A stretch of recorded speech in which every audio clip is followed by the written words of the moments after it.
I'm Jerry Baker. I'm the Deputy Editor-in-Chief of the Wall Street Journal, based in New York.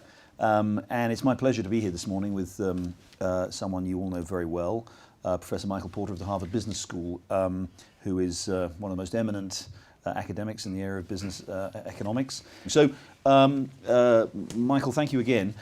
Just tell us, first of all, if you would, there's been such a lot of discussion about corporate social responsibility over the last decade or more now. Mm-hmm. But tell us, you've got an improvement on the idea of corporate social responsibility. Can you just tell us a little bit about the idea that you have been pondering and how you came to develop the insights that you developed as a result? Well, let's start with the basic idea, Jerry.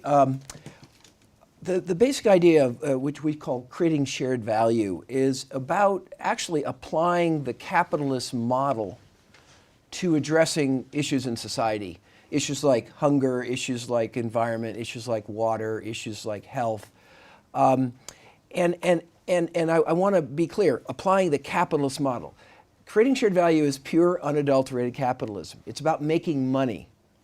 But the idea is that actually there's no artificial need to limit the way you make money just to kind of the conventional needs and the conventional mainstream, kind of consumer benefits that companies have been trying to create.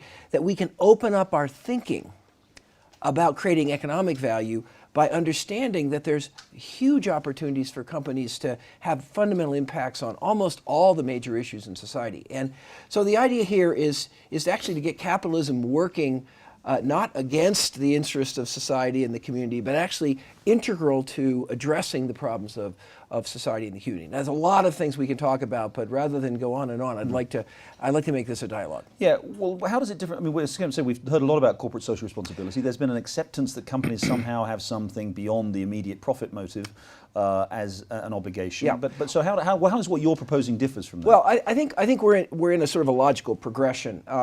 I think that CSR was an effort in companies to be responsible. That word responsible is a very important word. The idea is companies have a responsibility. They need to be good corporate citizens. They need to contribute to the community. They need to comply with community standards. All those things really make up corporate social responsibility. And all that is correct. All those things are important. But ultimately, that motivation for companies is separate from the core of their business. Companies should be good, they should be generous, they should take money from their capitalist activity and invest it in this other stuff.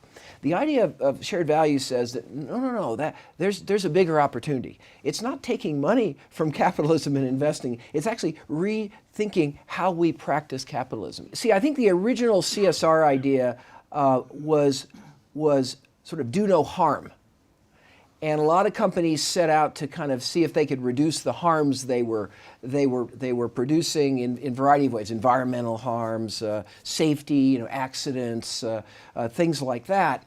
The idea of creating shared value is not necessarily possible for every company in every situation. But it's not about actually reducing harms. It's about actually creating value. Value for a social issue, but at the same time a business model that leads to profit. CSR is fundamentally about redistribution. Take from the prosperous and donate. And that sometimes is the only way to solve some of these issues, and sometimes that's necessary. But the CSV idea says, no, that's probably not going to ultimately succeed because there's only so much you can give. What if you could re-engineer the way you do your business so you could actually create a business model to get drugs to lower income people in rural areas, for example? Then you have the magic of capitalism at work. Capitalism is where all wealth is created. There is no wealth created by government. There is no wealth created by NGOs. It's where all the wealth is created. When business makes a profit, magic happens. We're not saying that every company in every situation, in every market, for every aspect of their business is going to be able to create shared value. But if it opens its thinking, what we find is companies can stretch their market, stretch their consumer, differentiate themselves in completely different ways, and frankly operate their value chains in a fundamentally different way. Remember, we used to, I remember, not very long ago, when people in business thought that being environmentally responsible was expensive. And that's the old style mindset, that there's a trade-off between a social agenda and a business agenda. Now we're kind of understanding that companies can save massive amounts of money by saving energy and using resources better and thinking hard about packaging. And it's not about philanthropy.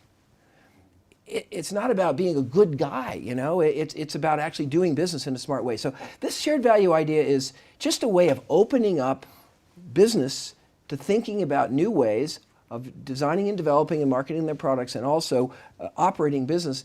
And the trigger for it, the pull for it, the tug for it, is to think about how a company can actually itself impact issues that have traditionally been defined as social issues.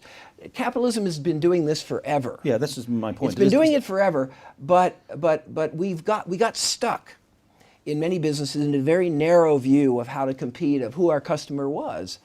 Of how to serve that customer well, of how to operate a supply chain. We got stuck because we didn't understand all the opportunities that we were kind of leaving on the table. I'm just trying to figure out, because my point is that, yeah, this is how capitalism has developed, looking for needs that are out there and seeking to supply those needs at the same time by gaining profit from doing it. And that's how the world has developed. That's how the world works. 400 years. But isn't it interesting that capitalism has a bad name? Right. And is viewed as dangerous for society. Right.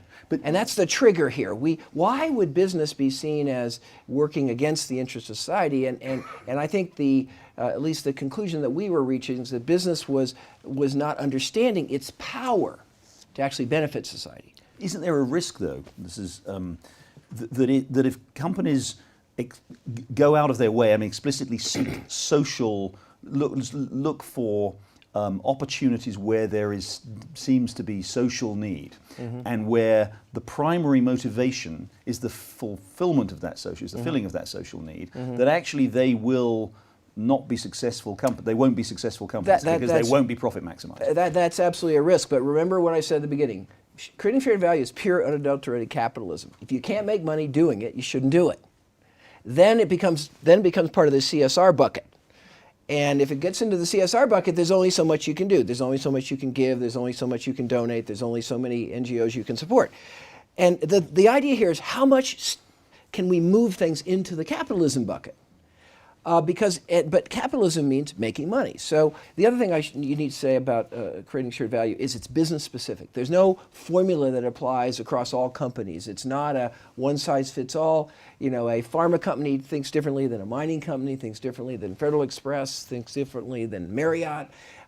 It's business specific because capitalism is business specific. Talk a little bit about, you developed the concept, and I think you've developed particularly three areas of where companies can practice CSV. Yes. Can you talk a bit about those areas? The idea is that from all the work we've done and all the companies we've worked with over the years, there seems to be kind of three buckets here.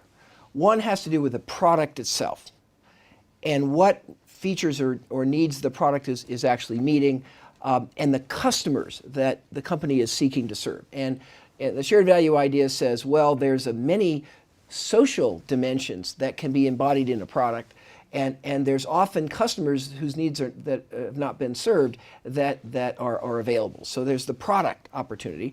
The second opportunity has to do with what I call the value chain, the way the company actually conducts this business. That has to do with the supply chain and procurement and operations and logistics, and customer service and so forth. And again, if we look at that value chain with a kind of shared value perspective, again, we open up new opportunities to save energy, save packaging, have more beneficial impacts on our suppliers that benefit them and their employees.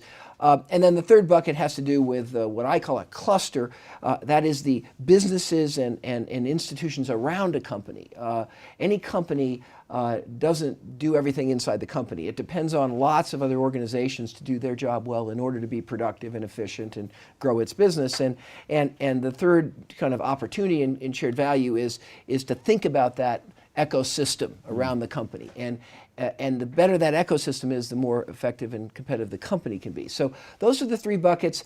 We find that most companies can discover some new opportunities in each of those areas. A great example I like to use, and it really illustrates the distinction between CSR and CSV, is the whole way by which you procure agricultural commodities particularly from small farmers. Now, the CSR approach to low incomes of small farmers, the CSR approach is fair trade. Pretty much everybody in this room has probably bought a fair trade product. Fair trade is about making sure that those poor farmers get an adequate price for their crop. Do the farmers have to, and that's being good. It's fair for those farmers to get an adequate price for their crop. We're being good by making sure that they get an adequate price for their crop. And yes, that'll improve the incomes of the farmers. But that's not a sustainable solution. That's just redistribution. That's paying more for the same thing. That's just passing income from one party to another.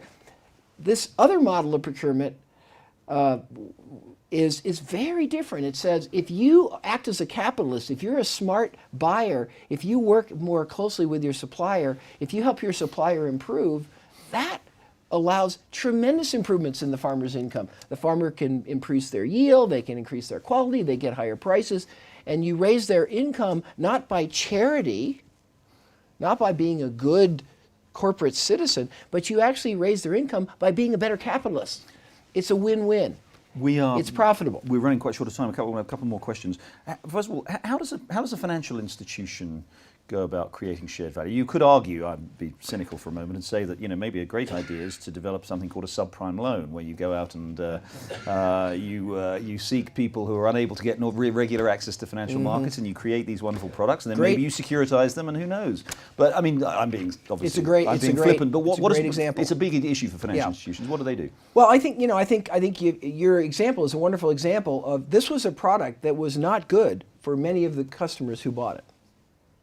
So here's an industry that made money, in a way that actually was potentially harmful for their customer. Final question: what are the policy implications here? I mean, a lot of what you're talking about seems to be on that frontier between government's role in an economy and the private sector's role in the economy. Should there be tax incentives to encourage companies to do this? Should there be areas that the government should say, no, this is our area of social responsibility?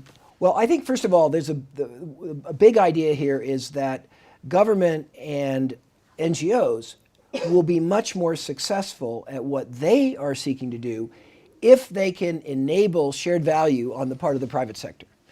And that often requires either skills or platform investments or other sorts of sort of pre-competitive investments that will then allow business to kind of go at this shared value stuff. If we can get capitalism to work, we get some tremendous benefits. Number one, it's scalable. We can do it at infinite scale. Number two, it pays for itself. It doesn't require donations. It doesn't require philanthropy.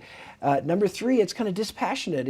If you're not creating a benefit that funds itself, then it's not worth doing. So I think that if we want to change the attitude of the public to business, it's going to be based on what we in business do, what we achieve, what we accomplish.